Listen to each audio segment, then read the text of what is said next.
उरणमधली 20 गुंठे जमीन म्हणजे तिसऱ्या मुंबईची जिथून सुरुवात होते त्या भागात आपण आहोत आणि आपल्याला कल्पना आहे की नवी मुंबईत जर 7 कोटी गुंठा आहे तर इथे 10 कोटी रुपये गुंठ्याचा जमिनीला भाव आहे।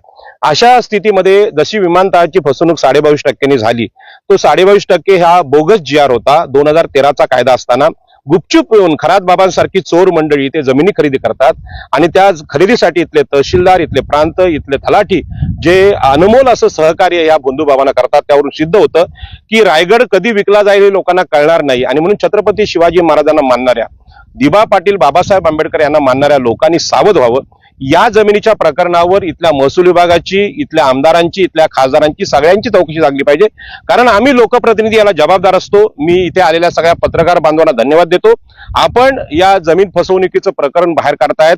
मुख्यमंत्र्यांना विनंती आहे की या जमीन प्रकरणी खरात बाबाच्या घरावर बुलडोझर चालला पाहिजे। याच पद्धतीने महसूल विभागातले जे अधिकारी आहेत त्यांच्या घराची चौकशी झाली पाहिजे।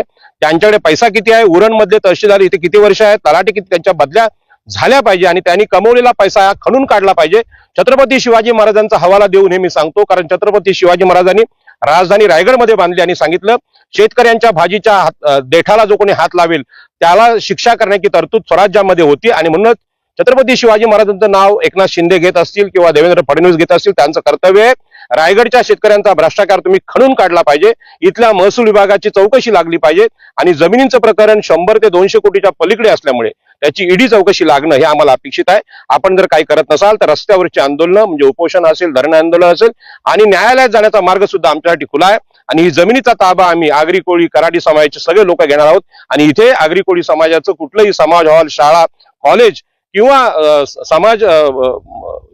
समाजाचं एक ग्रह किंवा मंडळाचं ग्रह असं आम्ही ते बांधायचा प्रयत्न करणार आहोत। नागरिकांनी सतर्क राहावं आणि अशा जमिनी कोणालाही विकू नये ही विनंती मी आमच्या इथल्या भूमिपुत्रांना करतो।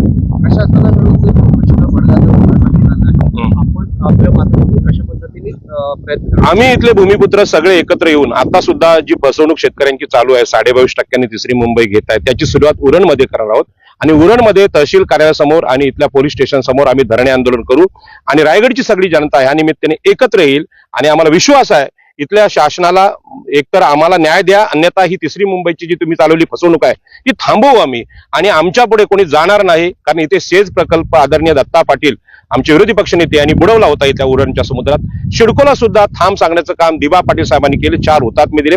ही लढणाऱ्यांची भूमी आहे आणि म्हणूनच छत्रपती शिवाजी महाराजांनी रायगडमध्ये आपली राजधानी बांधली। ती पुण्याला बांधली नाही, ती नागपूरला बांधली नाही, ती ठाण्याला बांधली नाही, ती रायगड मधली बांधली। याचं कारणच हे आहे की इथला माणूस हा लढाऊ आहे, या भूमीसाठी रक्त सांडणार आहे आणि खरात बाबाला इथे आम्ही समुद्रात गाडल्याशिवाय राहणार नाही।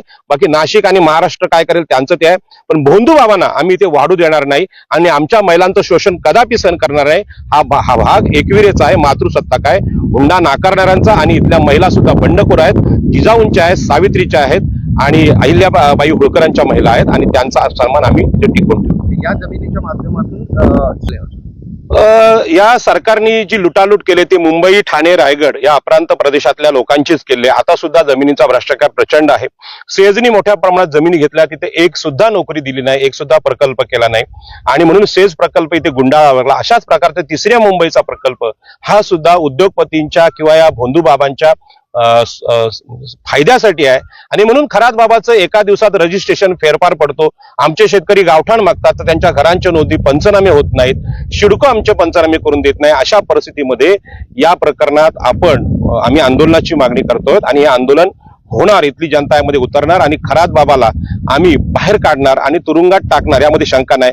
मुख्यमंत्री त्याची काळजी का करतात याची मला चिंता वाटते की 200 महिलांचं लैंगिक शोषण करून सुद्धा त्याच्यावर कारवाई होत नसेल तर महाराष्ट्र शासनाच्या गृह विभागाबद्दल सगळ्यांच्या मनात आता संशय निर्माण झालाय।